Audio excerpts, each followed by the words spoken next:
welcome to cyberspace. I'm your host, Leslie Poston. This week, we're talking about two jury verdicts, a wave of legislation, and why the, quote, obvious solution to a real problem is often neither obvious nor a solution. Let's get started. This week, two separate juries found Meta, the company that owns Facebook, liable for harming children. In New Mexico, Meta was ordered to pay $375 million in civil penalties for concealing what it knew about child sexual exploitation on its platforms and the mental health impact of its design choices on children. In Los Angeles, Meta and YouTube were both found negligent in a case brought by a young woman named Kaylee, who said she started using YouTube at 6 and Instagram at 9, and that the compulsive use patterns those platforms cultivated made her anxiety and depression significantly worse. She was awarded $6 million. Both companies have said they'll appeal. A 6-year-old on YouTube and a 9-year-old on Instagram? I'll just let that one sit there for a moment because whatever Meta's algorithm did or didn't do, someone handed those devices to that child. That's necessary context for what we talk about later. These are genuinely significant rulings. I want to be clear about that before I say anything else.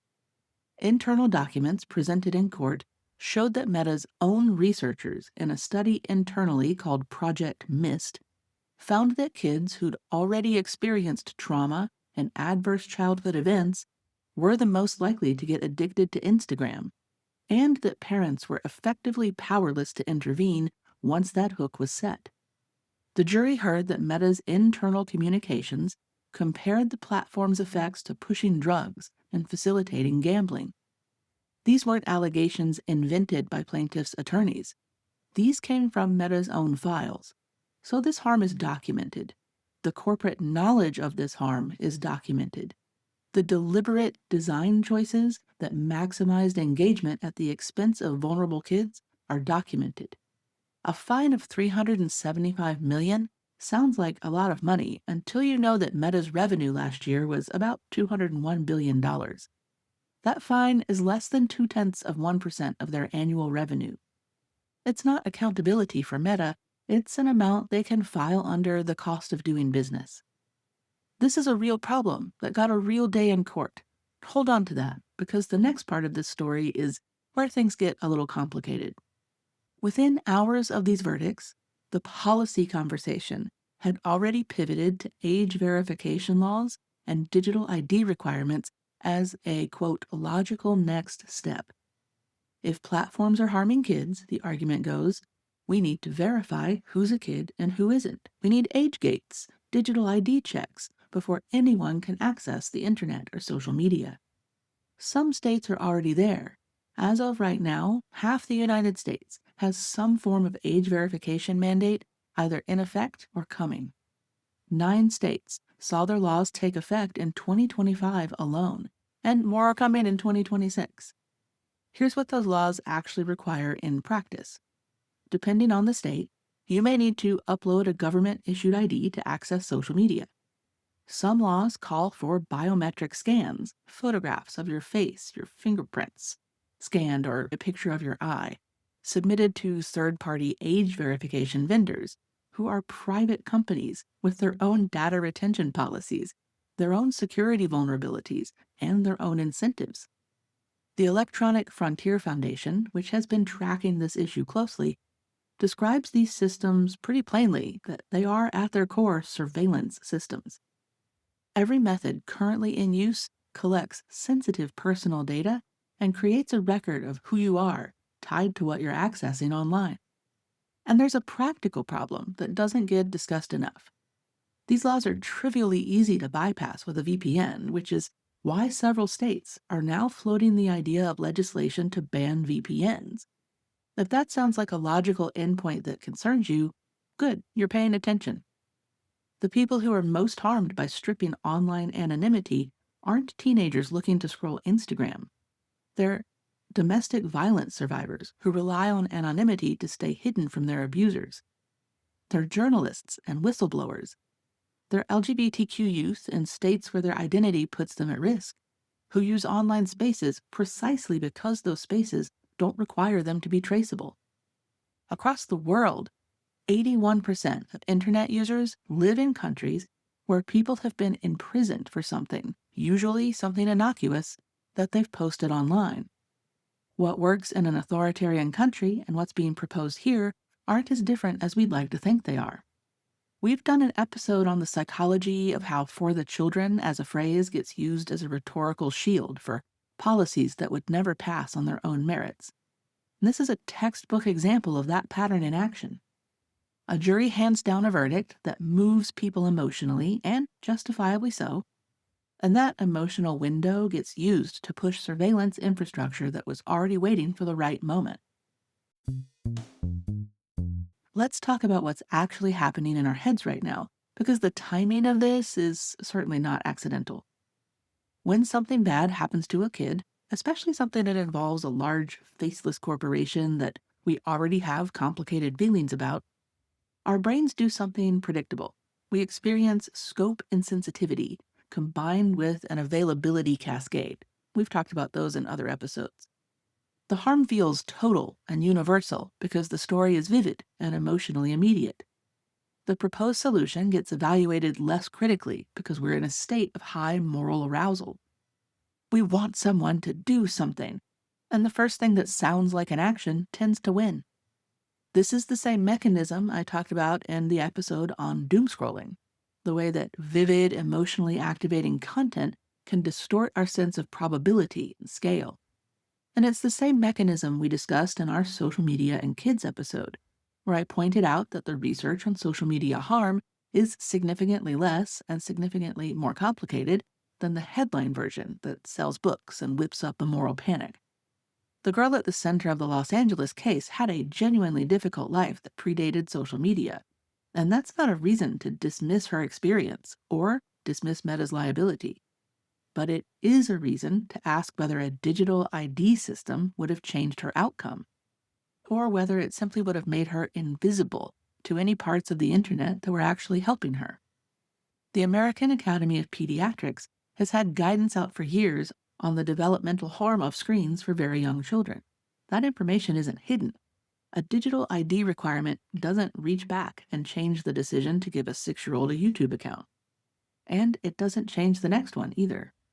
Here's the psychological manipulation to watch for. A real harm gets identified, a real villain gets found liable, and the proposed remedy gets attached to those findings as if it follows logically, when it doesn't. Holding big tech companies like Meta accountable for designing addictive systems that target vulnerable kids is one argument. Requiring everyone to submit biometric data to a private company to log onto the internet is a different argument. And those two things got stitched together this week in the coverage, in the political messaging, and in public conversation. And too many people just don't seem to be noticing. The tech companies themselves, by the way, aren't sitting this one out. Meta, for example, spent a record $26.3 million on federal lobbying in 2025. That's more than Lockheed Martin or Boeing. And they deployed 86 lobbyists across 45 states. Bloomberg confirmed that Meta covertly funded a group called the Digital Childhood Alliance, which has been advocating for age verification laws in state after state. And here's the catch. The laws Meta is lobbying for place the compliance burden on Apple and Google's app stores, not on social media platforms. That means Meta's apps face zero new mandates under the very legislation it's funding. They get the age data, the biometrics, the data on how people who go through the gate use the internet, etc., yet they bear none of the cost and none of the consequence. And when the system gets breached, and it will repeatedly, we know this, they won't be holding the bag for that either. You will. I'm not trying to tell you what to think about this, because that's not what cyberspace is for. But I will give you 5 questions I think are worth asking before you accept the framing that's being handed to you. Number 1, who benefits from this solution? Age verification and digital ID requirements don't hurt large platforms that can afford compliance infrastructure. They hurt smaller platforms and independent spaces that can't. They also benefit the third-party age verification vendors who are positioned to make a great deal of money from this legislation and give governments everywhere the kind of data access about you that violates so many of your rights. Number 2, does this remedy match the harm? The documented harm in these cases was about deliberate, predatory design choices, addictive algorithms, suppressed internal research, systems engineered to hook the most vulnerable users. Does requiring everyone to show ID or biometrics before logging on address any of that? Or does it leave the underlying design choices untouched while adding a new layer of data collection on top? Number 3, what problem can't be solved with technology? We've talked on this show about how we keep reaching for technological solutions to what are fundamentally human problems: absence of parenting, untreated mental illness, real trauma, poverty, systemic oppression, isolation. A digital ID requirement or an age gate doesn't address any of those. In many cases, it makes them worse by eliminating the anonymous spaces where people dealing with those things can find community and support. Number 4, who gets protected and who gets exposed? Ask that question every time someone proposes a surveillance system in the name of safety. Whether it's out in the open, like Ring cameras and digital ID laws, or hidden surveillance, like Apple AirPods with cameras in them being advertised for your quote health, flock recorders for your quote safety, or the always on surveillance cameras in Waymos and Tesla cars that are constantly passively recording. The people who most need protection are usually the people most harmed by removing anonymity in both our digital and public spaces. And lastly, number 5, ask, is this accountability or a different kind of cost of doing business? Meta will appeal these verdicts, and if they lose the appeal, they'll pay. And like I said before, at less than 0.2% of their annual revenue, the financial math doesn't change their incentives in any meaningful way. Real accountability would look like structural changes to how these platforms are allowed to be designed, not a fine, and not a check your ID gate that leaves the algorithm behind it exactly as it was. The verdict this week was significant, and the harm it documented was very real. The kids and families who brought these cases were absolutely right to do so. And you can hold all of those facts in your mind and still ask hard questions about what gets proposed next. Who's doing the proposing, why now, and who benefits when you stop asking. Thanks for listening to Cyberspace. I'm your host, Leslie Poston, signing off. As always, until next time, stay curious.